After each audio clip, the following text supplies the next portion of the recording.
Hello everyone, and welcome to the Dice Commando YouTube channel. I'm Andrew, with you here as always. This is Go Again, a fabulous video cast covering the trading card game Flesh and Blood.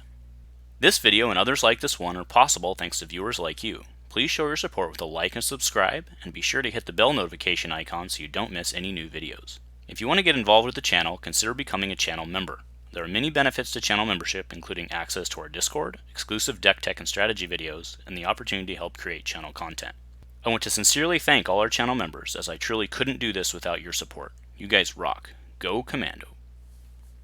Hello my friends, and welcome to Dice Commando and Go Again, a fabulous cast.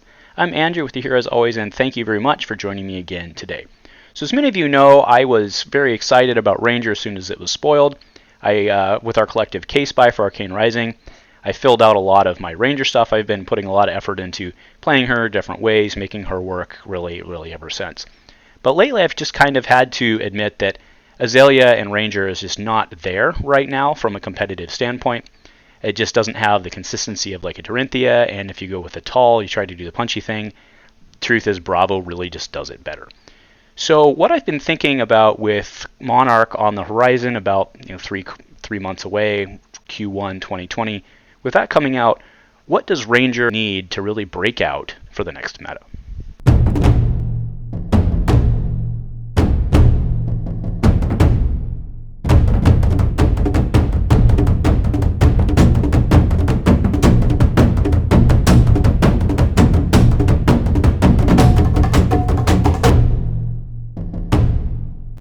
Hello everyone, thanks for joining me again today for this chat about Azalea and Ranger. And I do distinguish because right now they're one and the same. If you want to play Ranger, you play Azalea. We all get that, but presumably we could see more Rangers in the future. However, I think that Azalea, of course, you could make the argument that she's the one holding it back because of her ability or whatnot. But I really think that fundamentally it's the challenge that Ranger has is the arrows that they have to come from Arsenal. I mean, I think that's a fundamental problem. It's not really, it's not a problem. That's how it works. You get the extra hits, right? You're 0 for 4s, you're 1 for 5. You get that cost curve advantage for the difficulty of doing it. But it causes a lot of problems from the multiple hit side. So right now, there are two fundamental ways to play Ranger, to play Azalea. And the first is go wide, try and hit multiple arrows per turn. And the second is go tall, which is basically shoot one big arrow with Dominate that has a whole bunch of buffs.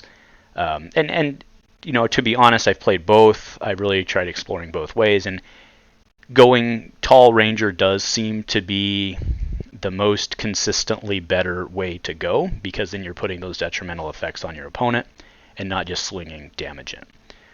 So, let's do a quick review on, kind of basic Ranger strategy, or at least the way I like to play it.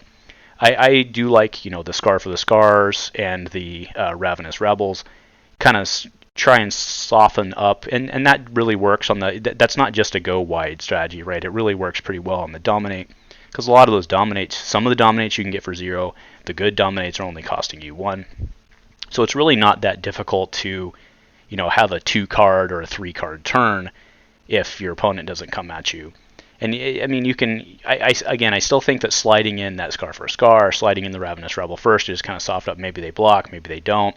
Again, they can only block with 1 for Dominate, so however they want to do that. But I do think that those cards work out pretty well. And yeah, that's part of the reason that they do work so well for Rangers, that they don't have to be from Arsenal. And I mean, that's kind of bringing us back to the same point. So the reason I think that the tall version works best is because let's really think about her bows, right? Her bow works to put in Arsenal. So best put an arrow in Arsenal. So best case going into a round, maybe either you arsenaled before, or you played some sort of reload, like take cover on your defense, or maybe you're taking aim or whatever, and you throw one in.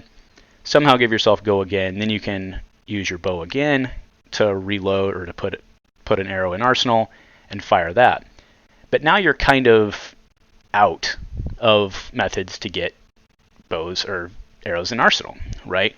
So from a go wide perspective, you're very limited, even if somehow you're able to give your arrows go again. I mean, the best way to do that, of course, is rapid fire. But even rapid fire costs you a card. And like, remember, you only have 4 or 5 cards depending on how this goes, and that's assuming best case scenario that you're not defending.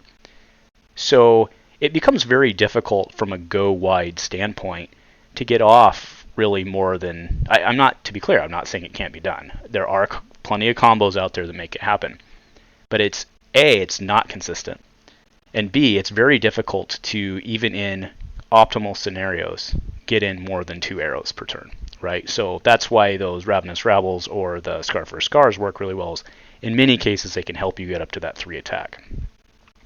But then you look at it and you're like, man, if I'm going for multiple attacks, doesn't Ninja and or Dorinthea probably do it better?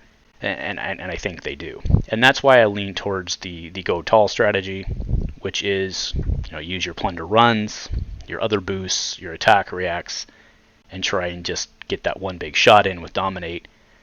Maybe they're using, I mean, at some point they run out of tricks and they're going to have to start taking, they're going to take something, and then your Remorseless or your Red in the Ledger, then it can do its thing and get its detrimental effects. And then there's other things as well, right? Searing Shot's great, because it kind of punches in that extra. So that's really the way to do it. I think, anyway. I think that that's the best position way to play Dorinthea, or excuse me, to play Azalea, is to go tall. So, okay, with that review done, let's go ahead and talk about what does Ranger need going forward to be better. Now, the obvious, like, pie-in-the-sky answer there is like a crossbow or something that can do it multiple times, right? I mean, but what I'm trying to be here is realistic and work within kind of the realm that we know.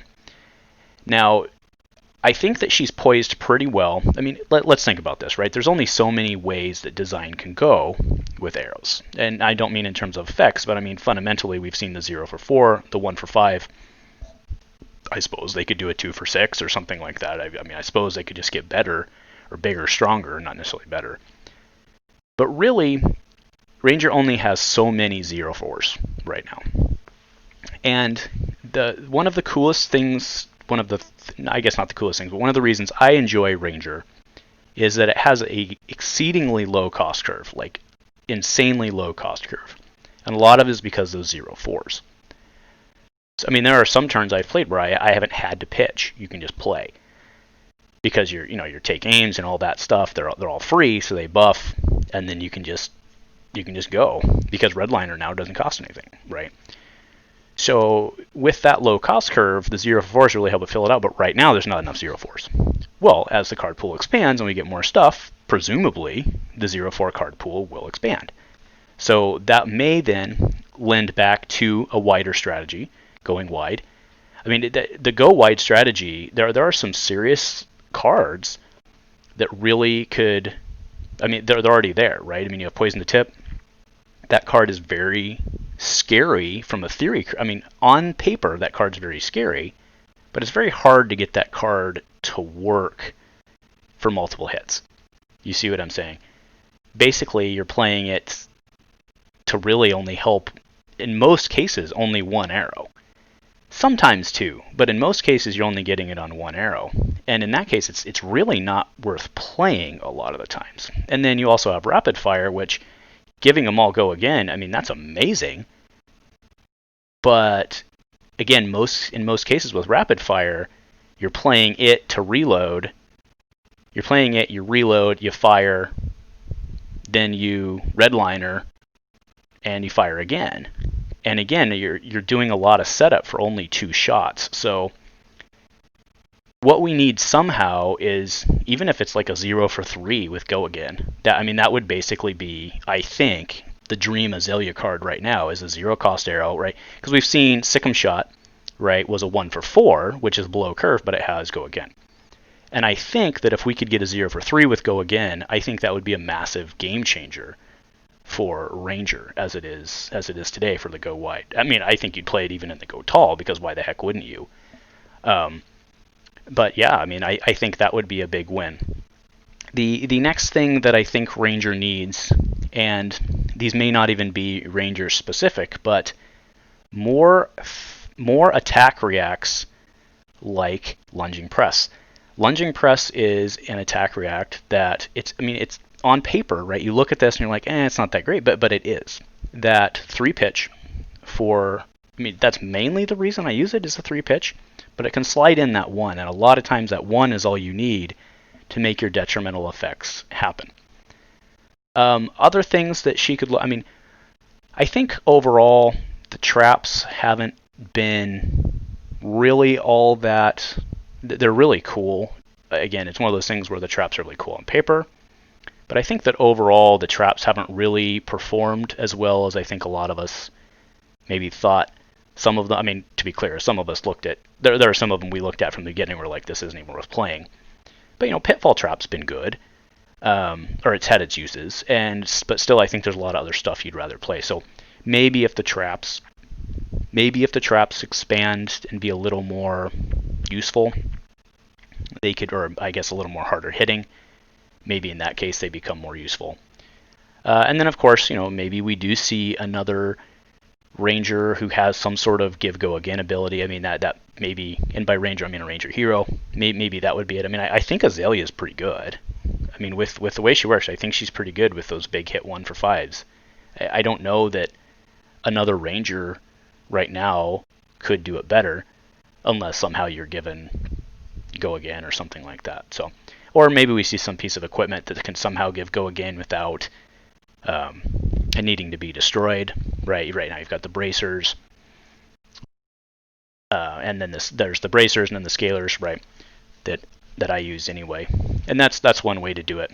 But I think that's really what Ranger would be posed. There's some things that I think Ranger's going to get for sure. Like I said, the 0-for-4s, I think they're just going to naturally come as the card pool expands, and that will help Ranger in that go wide strategy. But if we get the certain specific things that I mentioned, I think that Ranger could really be in a very, very good position with, quite frankly, minimal changes and minimal effort, which I think would be a good win, at least early on in the new meta, while everything's still trying to flesh itself out.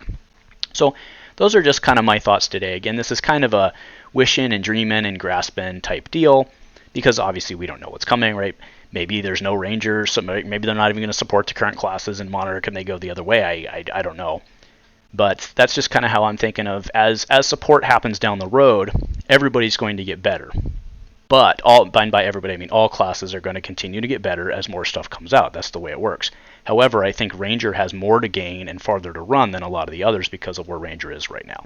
So that's just kind of where I was thinking.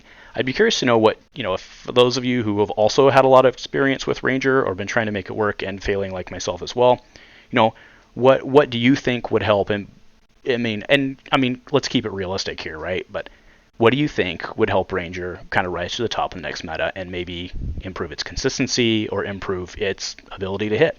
I don't know. Let me know what you guys are thinking. Thank you very much for joining me today for my ranting, and if nothing else, go Commando.